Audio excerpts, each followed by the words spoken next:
Cool. And I just want to go back to one of that points, right? When you close your trade as your PNL is increasing, you almost like extinguish that desire to overtrade and to get FOMO, right?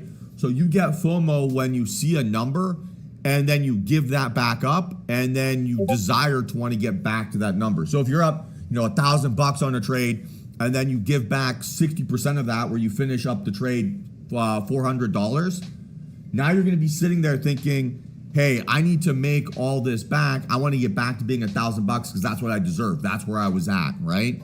So you can remove a lot of that stress, right? Or a lot of that self-imposed FOMO by closing your trade as your P&L is increasing. Yes, if it keeps running without you, you're probably going to feel a little bit of pain there too. But that is better because you can reset and retrade it, right? Instead of hoping that you would have gotten that mega follow through all in one go. So I want to see people being more disciplined, being more structured, right? Being more obsessive over protecting themselves from themselves and realizing that their patterns of bad trading behavior tend to occur when they give back money, right? Not when they've locked in a big win and then the trade keeps going. So you're going to feel a lot worse about a trade when, you're up a lot and then you give back the majority of that P&L, and that's going to make you feel, right? That's going to make you feel as if you deserve more, right? And when you deserve more, that's when you start to FOMO trade or overtrade to try to get back to that number. Does that make sense?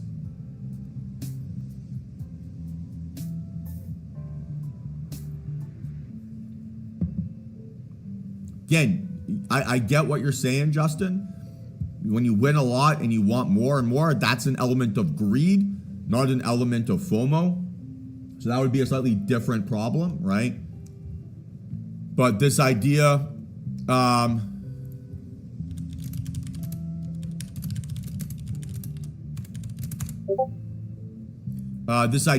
right, that enough isn't enough is a different problem versus over trading based on a P&L. So, when you're feeling greedy, the move is to walk away, right, and do something else with your life instead of sitting and watching the market, because compounding green days is more valuable than compounding green trades, right? So look, the solution to greed is to literally just walk away and go play video games, go focus on your day job, go play with your kids, spoil your partner, whatever it might be. And then, when you're greedy and you take a trade that loses you money, then you go back to that FOMO, right? Or that over trading muscle, because you're like, oh fuck, I was up $1,000, now I'm up $800 or I'm up $200. Let me get back to being 1,000, and then you keep trading until you hit that number, and you obsess over that number, and you give away everything, right? So it's all about being proactive, not reactive, in from triggering those emotions. And the proactive thing is to make sure that your wins are closing right as it's near its max win, and then once you've had a good day, to walk away, right, and not compound mistakes. And I just want to go back to this, right? Guys, if you're taking, you're up $1,000 on the day, and then you're like, oh, I need to make $3,000 here today. Honestly, you're being an asshole, right? You are proving to yourself that you don't care about the process. You don't care about actually achieving your long-term objectives. You need that short-term dopamine rush to feel like you're a success, right? If you make $1,000 a day on average, you're gonna be making $30K a month, right? Or $20K a month. There's 20 trading days a month. So if that isn't enough money to at least make you feel as if you have an element of now control over your life, then you'd have a spending problem, right? Not a trading problem. So again, right? We need to be realistic here with what is reasonable. And I don't think there's many of us here that have ever had day jobs that pay us $1,000 a day, let alone $3,000 a day, let alone $5,000 a day. So this self-imposed limiting belief that it isn't enough, it's honestly bullshit. And it is a form of self-sabotage to feel as if it's not enough, right? So The idea here that you need to judge yourself on a daily P&L number is ridiculous. And the longer and longer you fall in love with building basically your self-worth based on that number, the longer your process is going to take to actually become profitable, because you're going to chase something and it's never going to feel like enough. And then when you chase price action, it always blows up in your face, always. So that honestly has to stop. If you're going to continue to trade with that belief and that desire, there's nothing like technically that I can do, right? Nothing technically that I can say that'll get you to change. That is a choice that you're making, and it is the wrong choice. And you have evidence of that, right? Every trader has evidence of that inside their brokerage statements of when I need to hit a number, when I need to do this, when I need to feel the dopamine release, right, of being green, that it always blows up in their face. So if we're gonna ride that P&L roller coaster, you are screwed. So get off of that, right?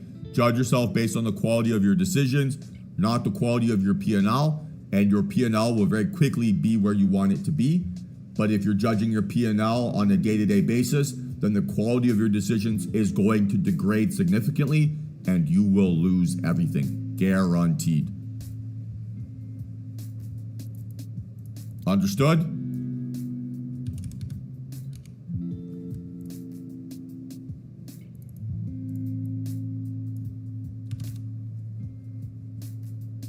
So I should be happy being down $1,000 on the day if I followed all my rules, trusted my process, right?